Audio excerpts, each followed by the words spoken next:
Congratulations, everybody. Such a tremendous showing this year. And I know the judges had a heck of a time. And as always, it was down to the wire. I think it came down to the final scoring sheet. So congratulations all around. We are not quite done yet. I am going to say some thank yous, and I have a few more things to say. Congratulations to our winners. As I said, all of our finalists, again, all of you are such critical proof points in what's possible here. It's all different ways to get to one single destination, which is decarbonization. Thank you again to our sponsors, LADWP and SoCal Gas, as always, for your continued support. We couldn't do this without the support of our collaborating partners and the judges. And it's your perspective, it's your organization's involvement that makes these awards meaningful. It makes these awards unique and different, really, from any other awards in the city or throughout the country, for that matter. So I'm really proud of the partnership here, most of all. And I'm proud of my team. Thank you all. This is always a ton of work, 6 months leading up to a 1 hour or 2 hour event. And all of you are just like family to me, and I can't thank you enough. Just especially call out to the LABBC team for all your support. So what now? We're doing pretty great. These are amazing projects, right? There's a lot of work to do. Make no mistake. Here we are today in 2021. We are developing and executing plans, and we heard about some phenomenal work that's already underway. And so what we're trying to do with LABBC is to roll that up and help tell a story. What's happening in Los Angeles, and where can we jump in and throw some bodies at projects, thought partner with you guys to move things further, faster, deeper. So our goal is 1,000 buildings and 150 million square feet. That represents roughly the top 25% of performers. The tip of the market that's going to move us, bust through that portion of the innovation curve I was showing earlier, and start to get that early majority and eventually that late majority and the laggards. So you guys are the tip of the spear, and we're sharpening that tip right now. And I'm very excited about the work that's happening together, getting to 2025. And when we are successful, that will equate to over 240,000 metric tons of CO2 equivalent avoided, and generating data that's going to drive that market, turn that flywheel, because we don't stop there. We got to keep going through that first needle we got to thread I showed earlier to keep on track towards those sustainable development goals. That includes building more affordable housing, preserving the affordable housing that we do have. And that's a huge focus for us, and excited to continue that work with our partners. That's another through line here. So all of this is happening simultaneously while decarbonizing the power grid, as the LA 100 study is going to elaborate for us what those ways forward are, getting towards net zero by 2050. Now, everybody is aiming towards net zero by 2050. In LA, this is a science-based target.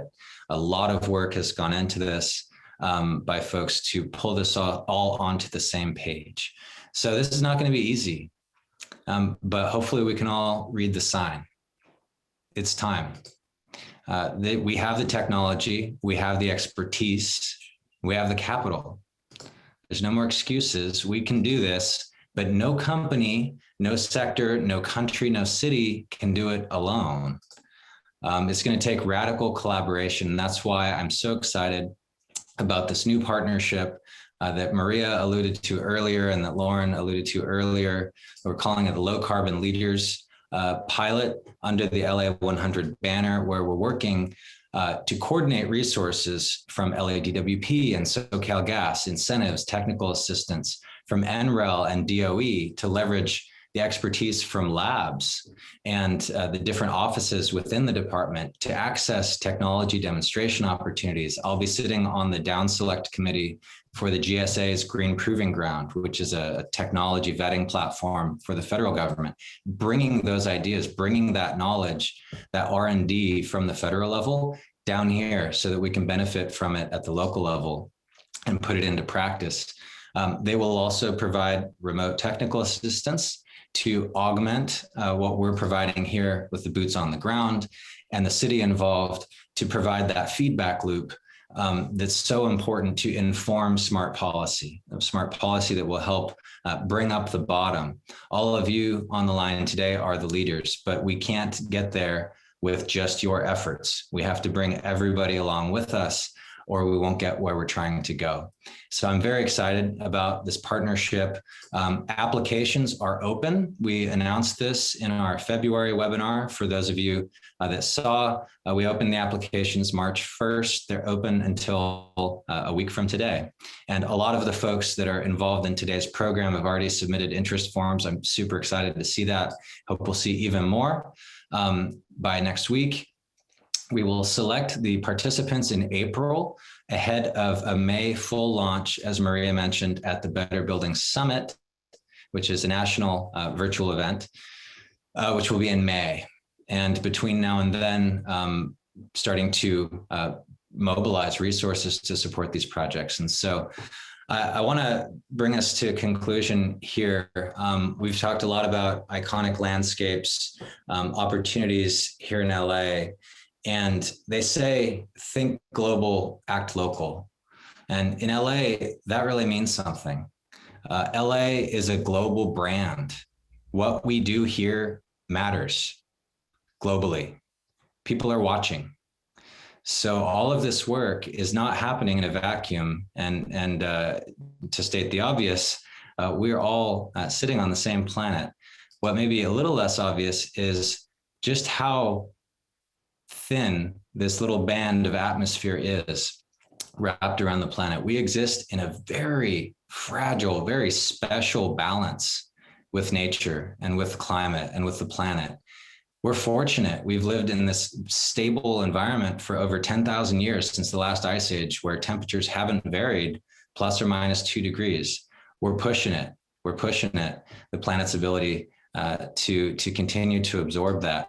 Because in fact, it's only as thin as the skin of an apple, the atmosphere, this whole area that we run around and make meaning and live our lives within.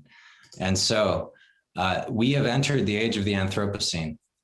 For those of you who don't know that term, that means people are in charge. We are changing the planet. We are seeing lightning storms at the North Pole. That happened yesterday, never happened before. So the future is literally in our hands. And to quote one of my favorite philosophers, Spider-Man, with great power comes great responsibility. Thank you all for your leadership. I look forward to continuing on this journey together. Thank you, everybody.